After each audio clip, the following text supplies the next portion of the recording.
and met, it was like, she was always like pushing me away, kind of like, She was sick for a while, right?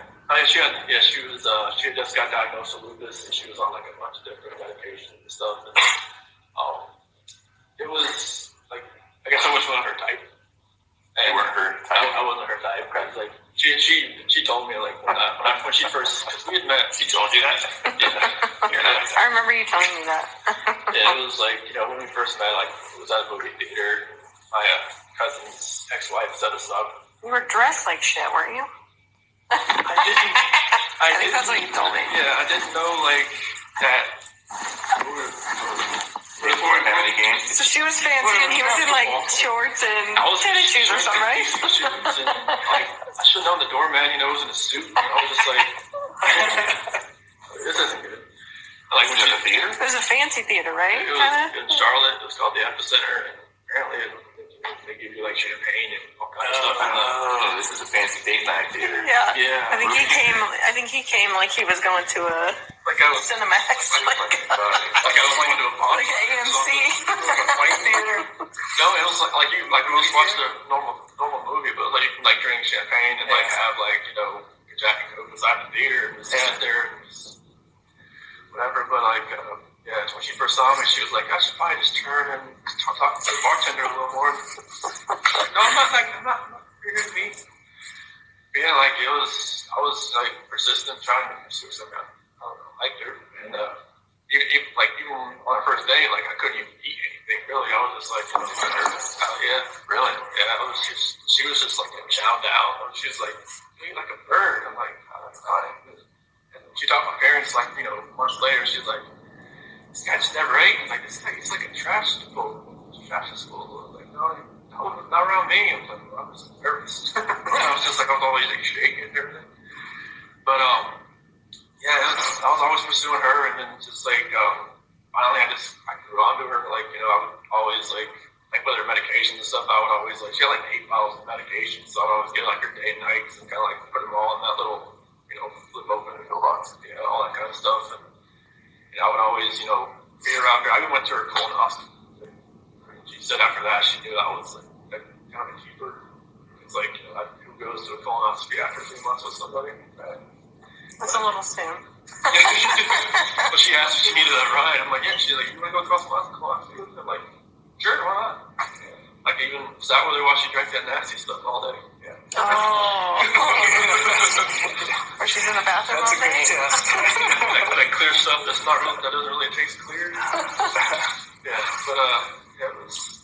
It felt like it was a great relationship. Everything was great. Now you're talking about with Kissinger? No, with Tom Elston, and like the first year, my parents never. I don't know. My mom was always kind of hesitant. What? I was the baby, I guess. I never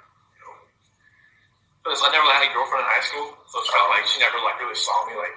Oh, interesting. So she's kind of watching her baby walk out a little bit. Yeah, because when I turned 18, I graduated. I never moved back. Okay. At home. So my sister moved back and forth. So how old were you when you met Shanann? I was 25. It was 2010. So. Okay. So no serious girlfriends before that? Nothing more than like 6 months or so. Yeah, there was some girls here and there, but just nothing more than like. The last girlfriend I had before Shanann, she was just actually got divorced, and I should never did that. But it was more of like I was kind of like helping her get through her divorce. It seemed like she went on to somebody else. I'm like, no, you're the rebound guy. The rebound guy, pretty much. But that's how it goes. Would you say that in your relationships with women, it seems to me, and you tell me if I'm wrong, it seems to me like you're attracted to maybe a more dominant personality? It seemed like it because I'm more of the just reserved. I just kind of like go with the flow type. Yeah. And then like Shanann usually made all the decisions. It seemed like so. I get that. I'm the same. Yeah. I don't know what it is. Yeah. I don't think that's right with you, but. So then I know it's hard to keep bouncing back and forth, but. And one of the reasons we're here is with these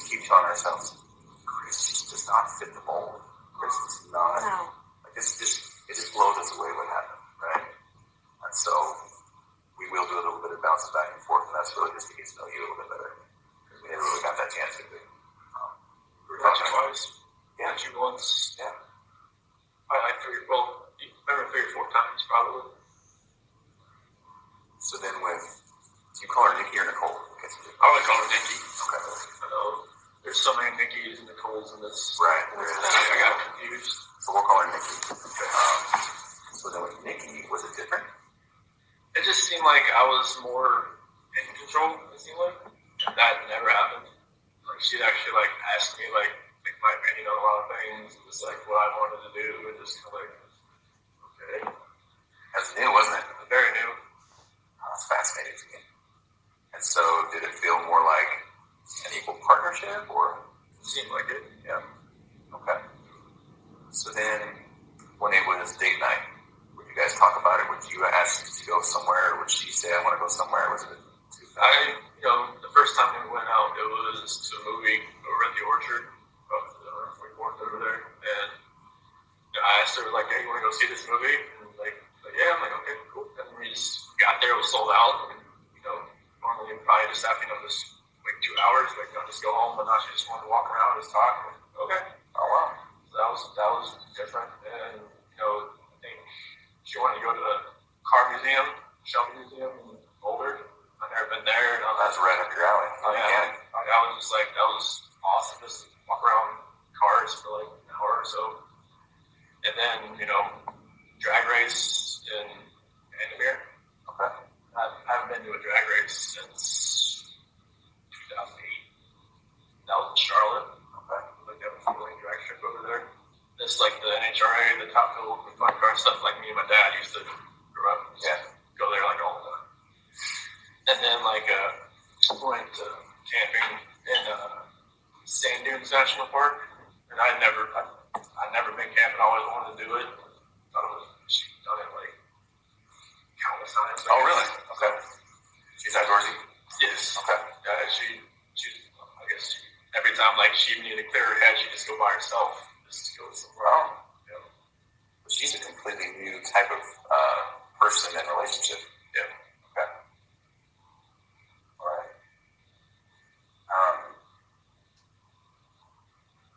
What were you thinking this whole time? Like, in the back of my head, I was just telling myself, "What are you doing?" Like, every time I open up my phone, I can see pictures like of my wife and my kids, and just like, what am I doing? And then like every time I was with her, it seemed like I didn't think. It seemed like it was like a blinder that was on my face. Oh. And it was like every time I look back on it, like like I have pictures of my wife and kids and myself, and like every night, or every morning, every night, I just talk to them, say like I have like this book I used to read for CC, and I remember that book, so I read that to them like every night, and like there's some scripture and stuff that I read to them, so just try to think back. Like I wish this never happened. It's like I wish that blinder went on my head, right in my eyes. I wouldn't see what was going on. Like I was having. Everybody says, "Oh, you're just out there having fun while your kids, or kids and wife are on vacation." I was like, no, it wasn't like that. But it seemed like that's what it looked like. When you're going, you're going to camping, you're going to drag race, going all the other stuff that you have fun doing. But you're with somebody else. It's not your family. It just didn't seem right. With her, it just didn't seem like I could even see that anymore. I was there at her house pretty much every night. So it was like I didn't have that time at home just to really think about anything. Literally, I didn't.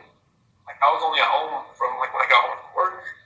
I worked out, I ate dinner, and then I went over to her house. Like I was never out. I never slept in my house like the whole month of July. Now, talk me through that though. When you said you went home and then you were